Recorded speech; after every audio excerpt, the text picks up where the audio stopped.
So we're all getting there. If you're in your 30s, you get to your 40s. If you're in your 20s, you get to your 30s, then your 40s. I truly hope to learn a lot this video in terms of the things people don't talk about when attempting to gain muscle in your 40s. Let's get into it. 20 to 30 to 40 plus, the game of building muscle changes. Some people believe that the younger you start, the more moldable your body will be. Meanwhile, others believe that your full muscle building potential won't be achieved until you're at least in your 30s. Regardless, as you age, you may have to start doing things differently, like adjusting your protein intake, your exercise selection, your rep range, and maybe even your hormones. Unfortunately, there are many misconceptions, and most people don't know how to maximize their results as they age past their 30s, 40s, and so on.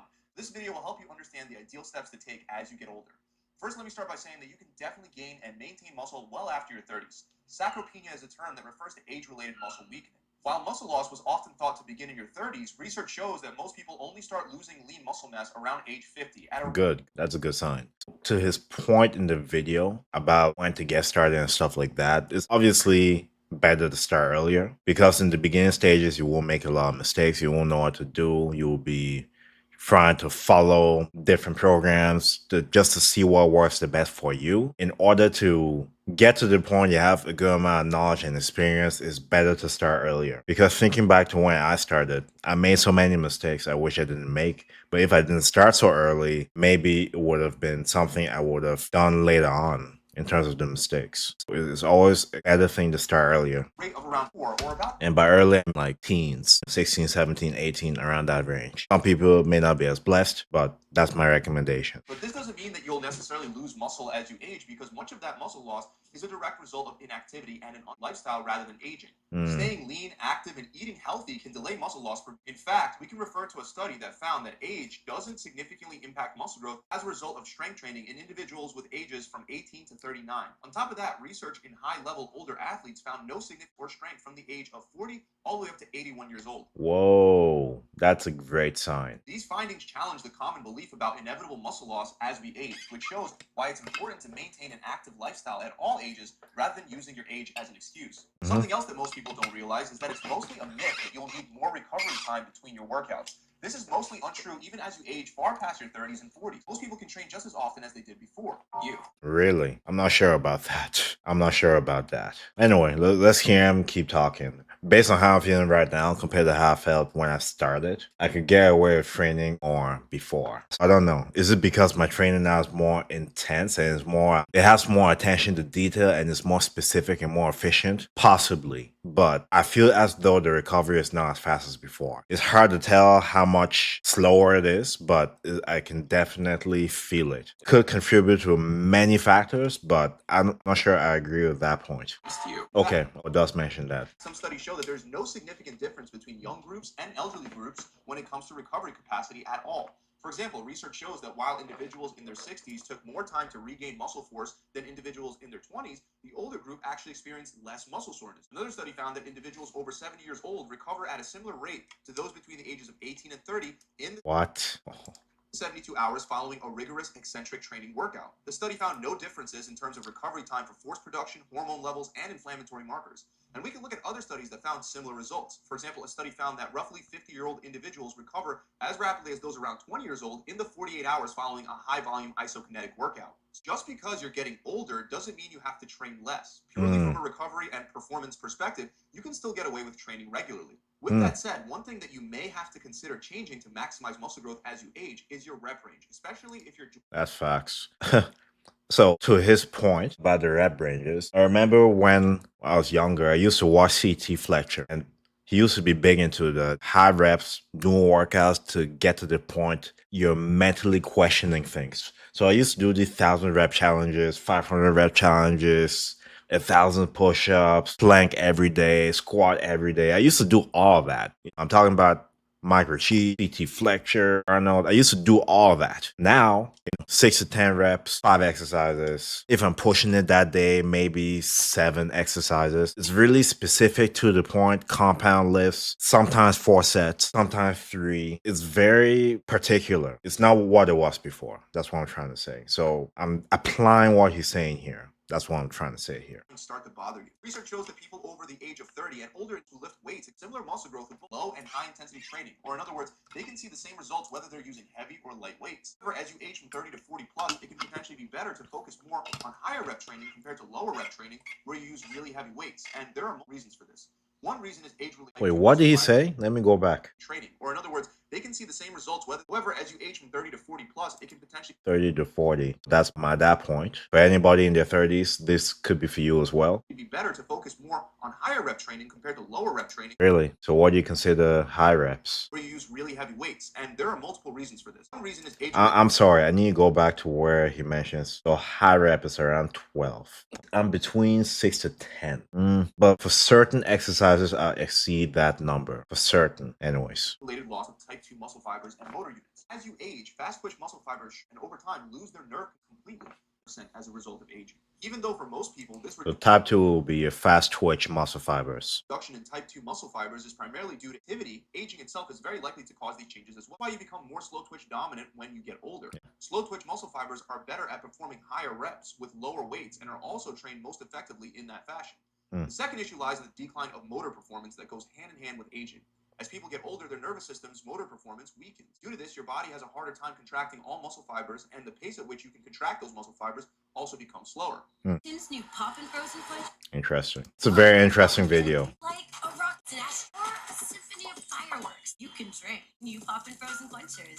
Try all the flavors only at Tim's. Everyone thinks you need millions of views to get results on social media. Wrong. What you actually need is something to How do I views into revenue. I hate when it makes you watch a commercial. Get out of here. In other words, muscle contractile velocity becomes more varied and slower. Aside from that, spinal motor neuron cells may also die as you get older, which is known as apoptosis. Due to all these reasons, you'll gradually become less explosive as you get older. Instead of trying to work against your physiology as you age by doing more low rep heavyweight sets, it can be beneficial to work with your body and incorporate more higher rep training instead, such as But what? Use it or you lose it. You will not lose athleticism as quickly if you incorporate exercises that force you to train those muscle fibers, training explosively. I've done strength and conditioning training for a university soccer team, for boxers, and for myself. So I know for a fact, if you're not doing those type of exercises, yes, you will lose athleticism as you age. To the point he's mentioning here about high rep training, I'm interested to see what types of exercises he'll refer to. Anyways. For a minimum of 10 reps. Now again, these factors don't necessarily kick in as soon as you hit 30. They only happen slowly and gradually over time. It's also highly body through in your younger years. So if you spent your 20s doing construction work or another demanding job where you might be holding heavy objects in awkward positions over your head, using things like hammers or drills, by doing these things, you may feel pain in your shoulders whenever going heavy on exercises like bench presses or military presses, even in your 30s. Luckily, you can gain... Really? I don't know if I agree with that. If you're doing those things in a safe manner, I don't see how you would feel those pains in your 30s.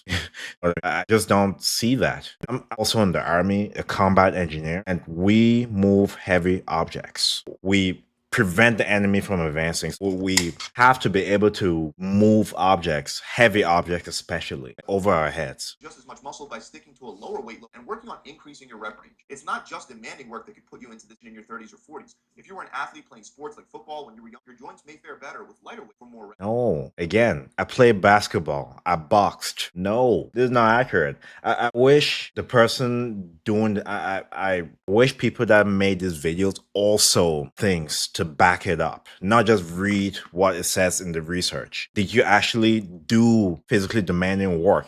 Were you actually an athlete at a high level or an above average level to say that? No. I hope you meant in your 40s or 50s, 30s. No. Something to keep in mind as you decades to your life. Even with that said, it doesn't mean you shouldn't lift heavier at all. It's still a good idea to have a couple heavy sets as well with lower reps if you're not at joint issues. But your overall workout trend should go towards highs over time.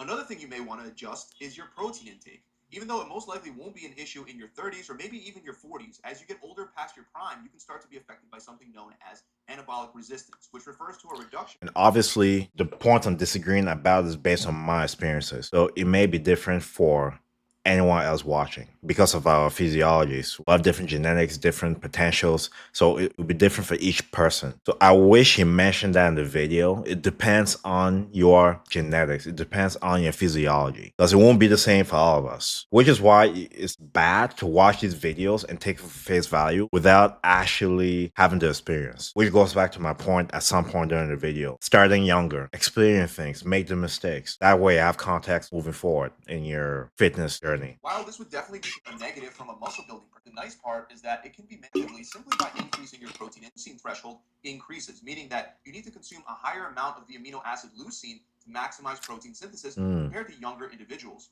For example, in one study, young individuals experienced no further increase in protein synthesis beyond 20 grams of high-quality protein after lifting weights, but elderly people showed a dose-response increase all the way up to 45 grams of protein after resistance training. Despite this fact that you need more leucine as you age, your total daily protein requirements don't actually need to change with age. I know that may sound counterintuitive. The strategy to counteract anabolic resistance involves consuming fewer, larger protein-rich meals to stimulate anabolic signals. Specifically, older individuals should consume a minimum of around 0.2 grams of protein per pound of body weight per meal. Doing this can help you meet. And this is another regurgitated point, making sure to split up your total daily protein in 5 meals. It's recycled information. That information is outdated. There's people that eat twice a day. There's people that eat once a day. What about them? How are they able to build muscle? How are they able to maintain muscle? I'm an example. I do intermittent fasting, so I don't necessarily eat 5 meals a day, 4 meals a day. I'll eat 1 meal a day. But based on what you're seeing, I was able to retain a lot of muscle. How? I've been doing that. I've been doing intermittent fasting since I was 18 years old. So the last 14 years now. So where is this information from, and what experiments were done and what data is collected on it? Because there's people, like I said, that do all match, 1 meal a day, 16-8, fast 16 hours, have an 8-hour window to eat. What about those people building muscle? So I don't quite agree with that as well. Just make sure you're consuming enough protein for the day. You don't have to think about cutting it up in 10 meals, especially if you're someone that needs 200 grams of protein a day. You're gonna split that up between 8 meals. Not everybody does that. That's bodybuilder marketing. Not everybody is a bodybuilder. I know I'm disagreeing a lot, but I'm disagreeing based on experience. Threshold with each meal and overcome anabolic. At least it's had 2. Muscle growth hormone. At least it's had 2 meals. If it's at 4 to 5, okay. Lead to excessive protein daily intake. Now keep in mind, I keep saying older individuals. This is a gradual process. You won't immediately experience anabolic resistance the moment you turn 30 or 40. In fact, it might not even start in many people until they're quite a bit older. But it likely will over time, which is why it is important to keep this in mind as you age. Something else to consider is that you'll begin to become more prone to injuries as you age. This is another reason to focus more on higher rep training as you get older. Aging unfortunately causes a decline in connective tissue strength. Joints and tendons get weaker due to I disagree with that.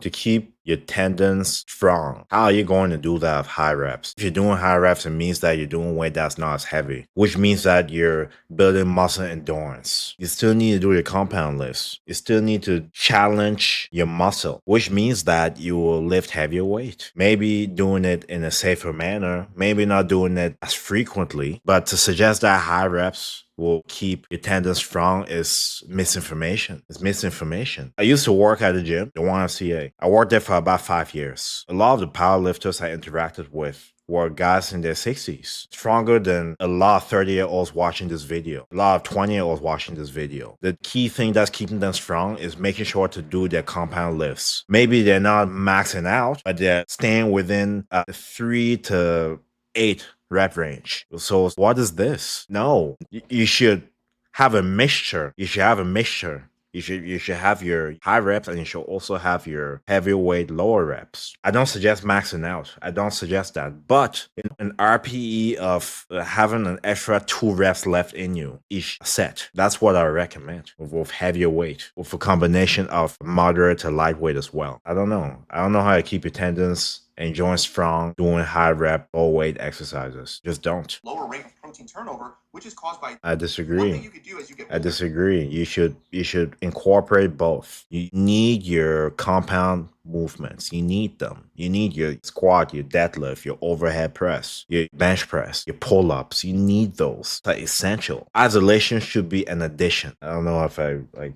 already. I'm like, okay, what's this? What's the only thing I don't even know what I agree with here. Is implement more eccentric training into your workouts, because that is especially beneficial for maintaining strong connective And the tissue. funny thing is, he's doing what is required. This guy here is doing a compound movement, which is good.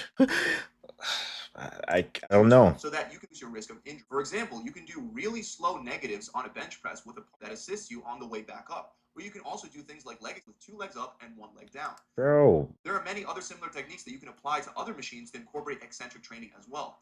Even though injury prevention isn't the most exciting topic for building muscle, it becomes more and more the older you get. Because remember, you can't train if you're injured. And if you're constantly getting injuries because you're training like you're in your 20s, you won't make much progress at all. Stop watching this ad. This contradicting points during the video. Contradicting points. Contradicting points. If you're training within your limits, not training every day, you're not going to get hurt. And especially if you're doing things in a safe manner, you won't get hurt. I don't understand that point. Avoiding compound movements, avoiding any rep ranges below 12. That's your recommendation? I don't agree with that. I don't. You can get injured shoveling the snow. How many of you got hurt doing something outside of the gym? You can't avoid injuries by avoiding exercises. You use exercises to be strong so that it prevents you from getting hurt, right? I don't know.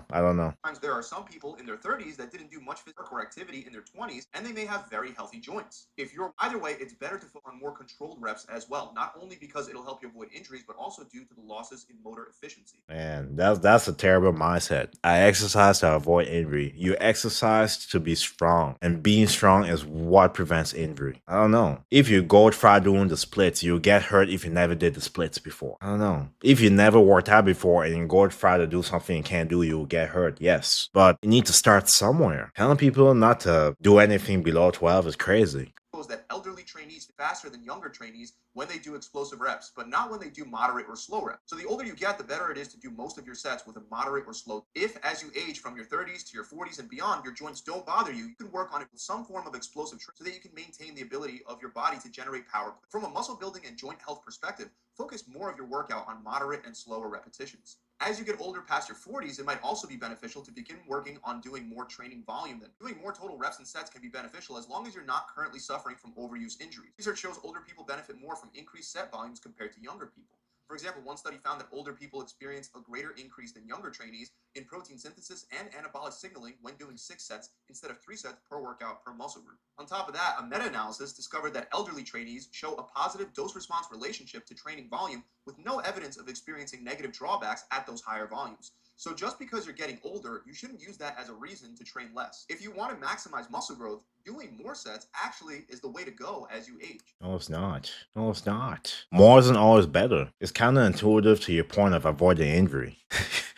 I train 4 days a week, and I incorporate within those days compound movements between 4 to 8 reps. And I also incorporate the high reps he's talking about, or he in this situation. And the other stuff with the negatives, the supersets, and so on. You can't just eliminate one portion of training. You need to incorporate all of it. And more sets isn't better. Making sure the sets you're doing are challenging you and are effective in a way that's safe so you don't get hurt. But you're building so that you don't get hurt. I don't know. A lot of contradicting points throughout the video. A lot of contradicting points. How old is this video? 3 years old. The information could be outdated. But anyways, my apology for pausing so much and interjecting. But let me know your thoughts about my thoughts and the video. And that's all I have for this video. Thank you so much for reacting with me. Stay tuned for more videos. May God bless you, and I'll catch you next video. Metro booming, want some more, nigga.